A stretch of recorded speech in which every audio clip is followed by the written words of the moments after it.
Ay, naiyamis niyo muna yung ano ni Sir Arno. Nagagalit na si Sir Arno. Okay naman kanya. Alisin na lang siya. Hindi ko maabot yung nakakadapa naman ako.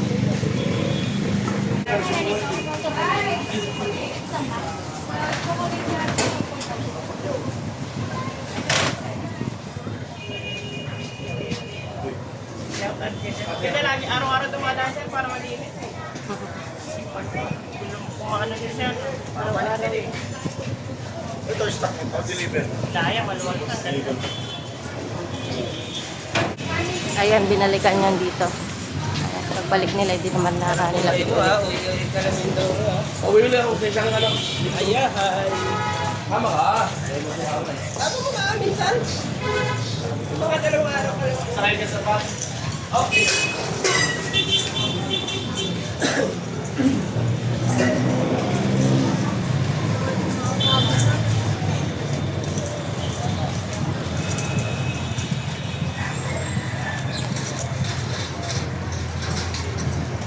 Linis ah. Linis na kami. Linis.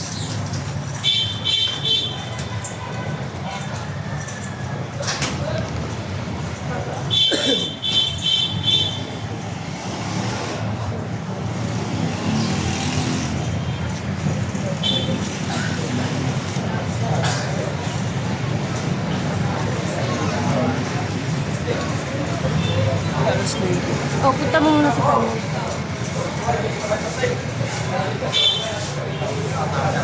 Chat mo ako siya. Oo.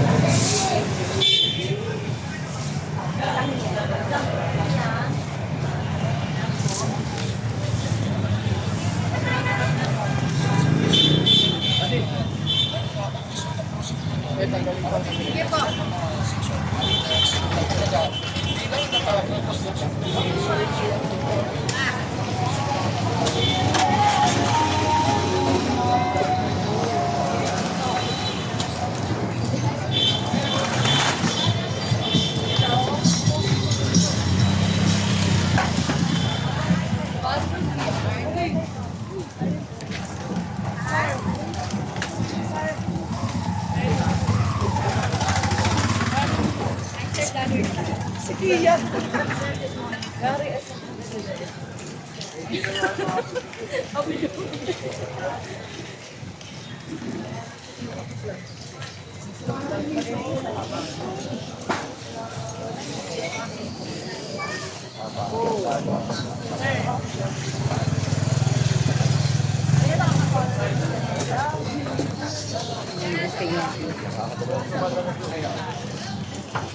Makabala rin. Kaya mag-isipin tulog ng Isa ko na nakaharang dito. Sarado na. Sige na. Iabante na doon sa recto, doon magbaba, doon magparada. Bawal po. Kasi labas mo ganun magalod. Bawal.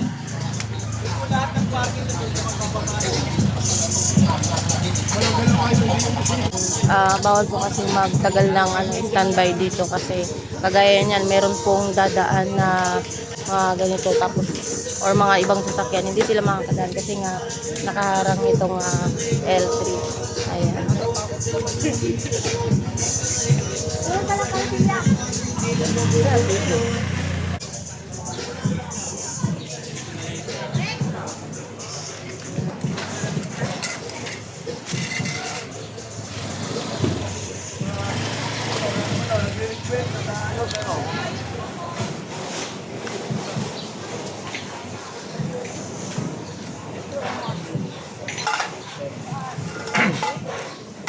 Okay.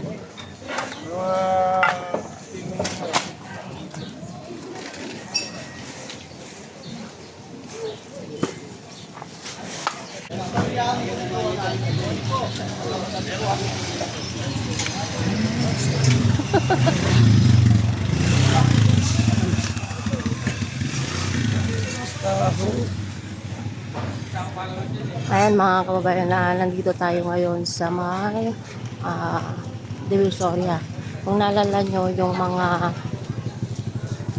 sinuspended na mga vendors noong December 31 at nakabalik na po sila noong linggo. Ngayon, bibisitahin po ni Sir Jerry, PCMS Sir Jerry Tubera, at i-check niya kung sumunod ba sila sa mga rules and regulation po ng ating Yorme na pag yung tapat mo, kanwari yung tindahan mo, ililinisan at kailangan hindi makalat or hindi ka lalampas sa pwesto mo.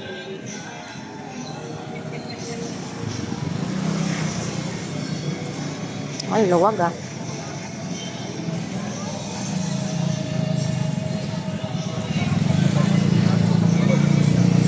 Eto, nakabalik na sila. Nung pumunta kami dito last time, nag-vlog ako. Kung napanood nyo yon, makikita nyo rito, clear na clear po ito. Wala pong vendor dito, wala pong mga nagtitinda.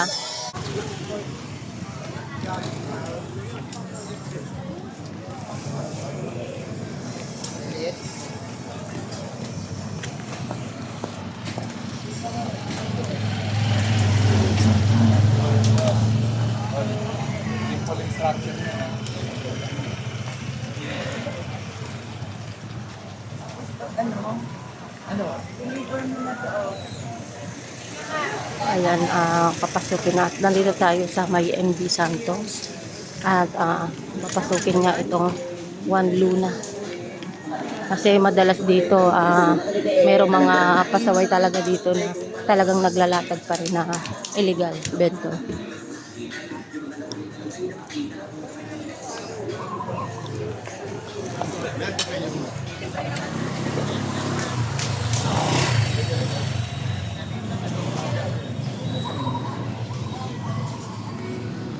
Ayan, dati dinaanan din natin ito sa last na video natin. Ngayon, babalikan na ulit natin yung ito. Ang dami. Ang daming bento.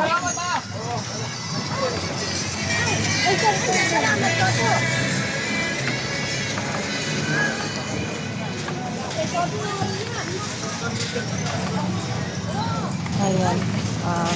May nahulihan na naman dito.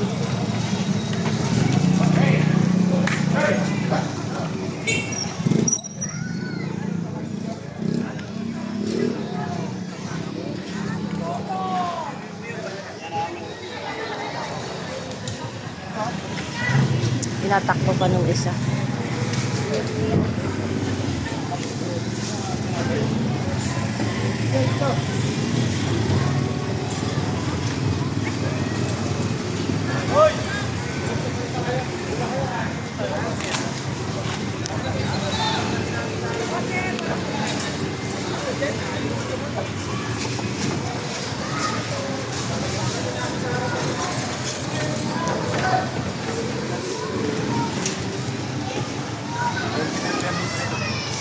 Permit karton.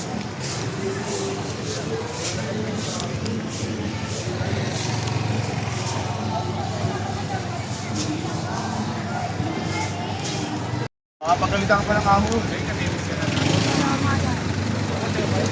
Karton may permit. Kaya nga siya. Bali yung mga kariton po.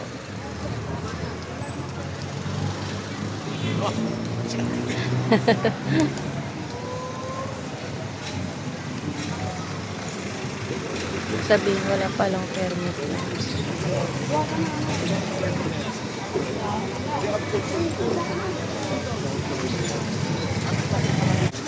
Ito pala yung sinasabi ni Yorme na meron na silang basurahan dito. Ayan, may naka-ready na dyan. Para in case na meron silang mga basura, pwede nilang itapon na lang dito. Ayan, dito. Ito po yung mga vendor dito na inano dati, pinasarado muna ng ito dito po yung side, tapos yung doon na side. Pero ito, bukas po ata ito nun eh. Ayan, kaya meron na silang sariling basurahan dito. Ayan, para hindi na sila magkakalat. Dito din sa may kabila, sa tapat niya, meron ding basurahan. Ayan. Para pagka hindi na sila tapon ng tapon kung saan ng basura.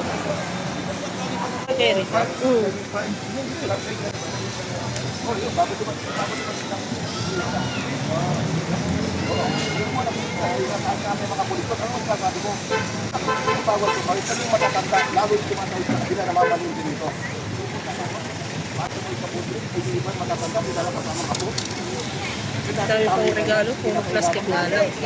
Ayan, bali, morning po mga kababayan.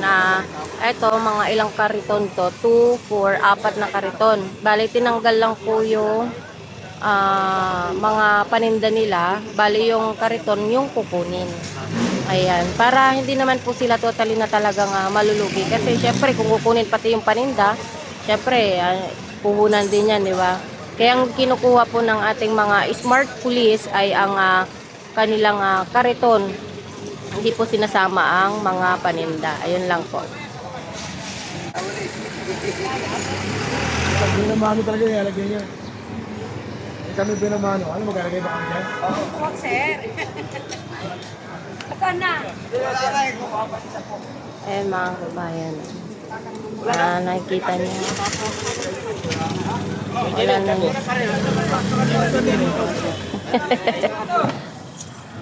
Kariton lang pong pinupo. Mga Antigong Maynila. Ayan. At kasama natin ang Smart Police. Dito silang lahat para tumulong sa clearing operation ng ating PCMS Sir Jerry Tobera. Ayan, bali, ito nga pinakita ko kanina yung mga basurahan. Nagkakadikit-dikit kanina. Kaya napansin ni Sir Jerry, medyo dikit-dikit. Tapos, ito nga, medyo madumi yung ano nila, basurahan. Kaya ginawa, pinag-iwalay-hiwalay para hindi po sa mga mamimili or yung mga dumadayo dito na madumi tignan, diba? Mas maganda nga talaga siya na hiwalay-hiwalay, kanya-kanya siyang para kahit saan yung lakad ng mga natin, kahit saan ang lakad ng mga tao or yung mga mamimili, pwede silang magtapon ng basura.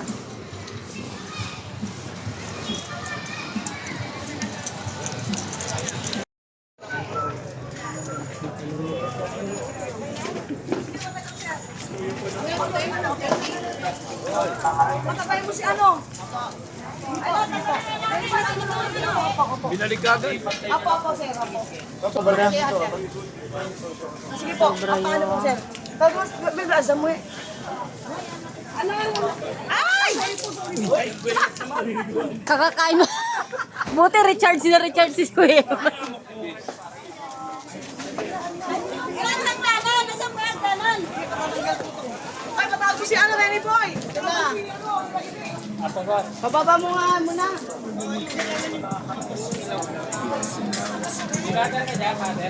Puso-puso na to, sir. Puso-puso. Wala lang din, sir. Puso-puso na. Hi. Hello.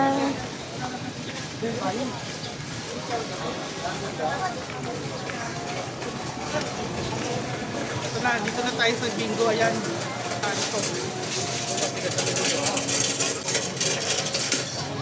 Ayan, ganda rito. Nakasunod sila sa guhit.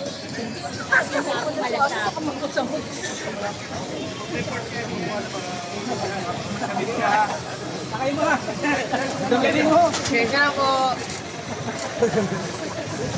Patakay ko ba ng at hindi na naglalakad ng walang damit. Tama. Nakasakay na lang sa walang damit.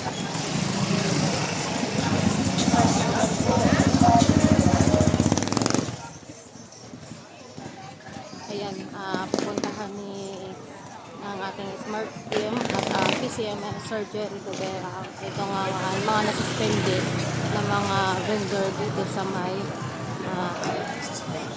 Divisoria. Nalala nyo, ito mga suspended sila pero ngayon nakabalik na rin po sila ulit. Kita nyo naman maganda yung nila ngayon.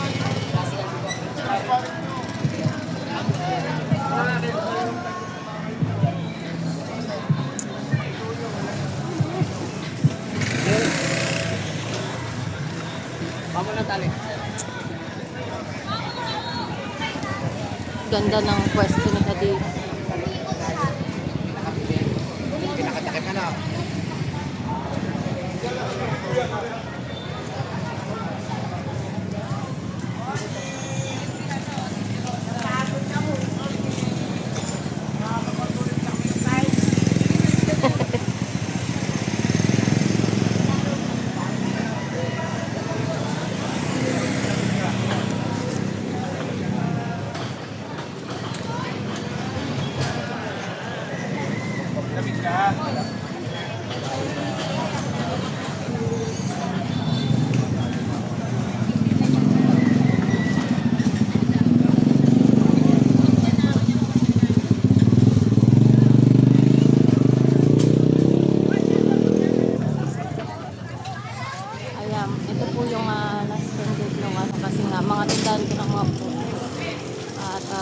Pati po yung nalalang nyo December 31. Ay, sobrang daming basura. Pero ngayon nakabalik na rin po sila.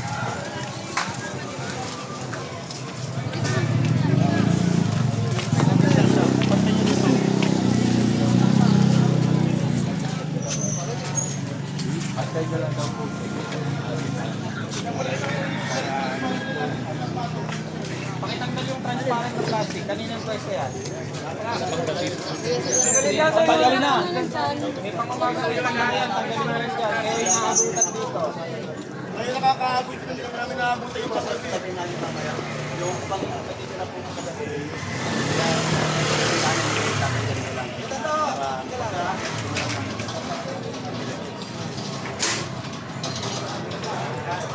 Gulakit ka sa taas.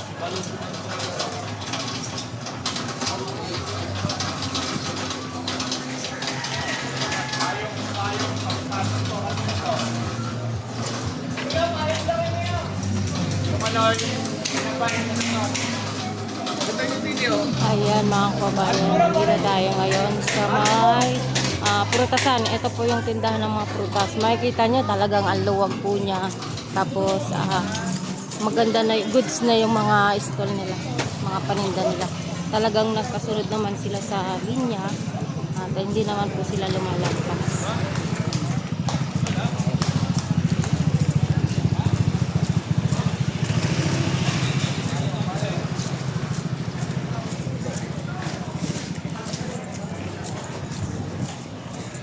Ang lawak, luwag na.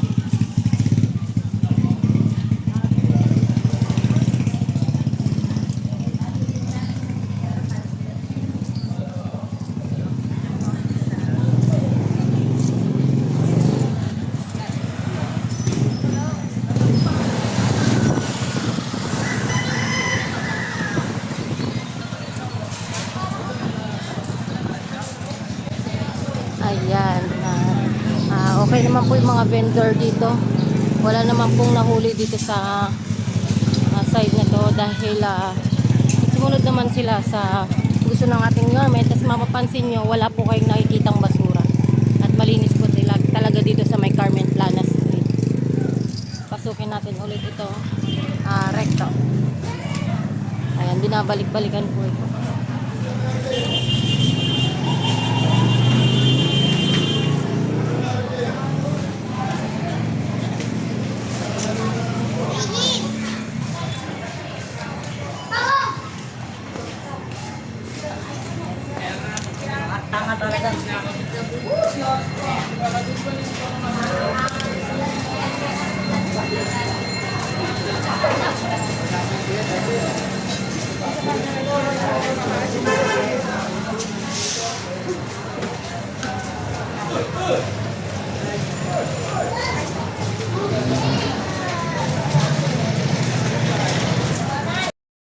Ayan, ito mga kababayan, bawat iskinita na po may nakikita na kayong mga lagayan ng basurahan. Ayan, saka nandun.